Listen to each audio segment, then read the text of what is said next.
গোটা দুনিয়ায় ফুটবল সমর্থকদের এক সুতায় গাঁথতে দামামা বেজে গেছে গ্রেটেস্ট শো অন আর্থের। বিশ্বকাপে অংশ নেওয়া দলগুলোর কেউ কেউ এরই মধ্যে নেমেছে মাঠের লড়াইয়ে, আর যাদের এখনো নামা হয়নি তারাও প্রস্তুতি নিচ্ছেন স্বাগতিক দেশে। এর মাঝে পর্তুগাল ছিল ভিন্ন, নিজেদের দেশে বসে বিশ্বকাপ প্রস্তুতিতে ঘাম ঝরাচ্ছিল।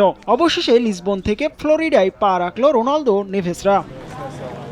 2026 বিশ্বকাপের 48 দলের মধ্যে সবার শেষে মার্কিন মুল্লুকে আসলো পর্তুগাল। দলটিতে আছে বর্তমান ফুটবল বিশ্বের অন্যতম বড় বিজ্ঞাপন ক্রিশ্চিয়ানো রোনালদো, যিনি সবসময় দর্শকদের আগ্রহের কেন্দ্রবিন্দুতে থাকেন। সেই রোনালদোরা বিশ্বকাপ খেলতে দেশ ছাড়ার আগে সমর্থকদের উষ্ণ ভালোবাসায় সিক্ত হয়ে বিমানে চড়েন।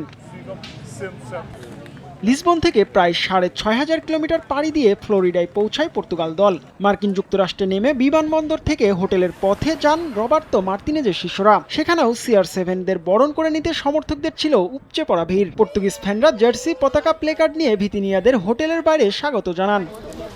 নভেম্বরের মতো বিশ্বকাপে অংশ নিচ্ছে পর্তুগাল, তবে এবারের যাত্রাটা পর্তুগিজদের জন্য ভিন্ন। 2026 বিশ্বকাপের অন্যতম শিরোপার দাবিদার তারা। দলটাই রোনালদো ছাড়াও একাধিক তরুণ ফুটবলার আছে। ভিতিনিয়া, নেভেস, ফার্নান্দেজদের নিয়ে বিশ্বসেরা মিডফিল্ড গড়া দলটা বিশ্ব চ্যাম্পিয়নের স্বপ্নটা দেখতেই পারে। তবে পর্তুগিজ ফুটবল ফেডারেশনের সভাপতি পেদ্রো প্রোয়েনকা আপাতত মাটিতেই পা রাখছেন।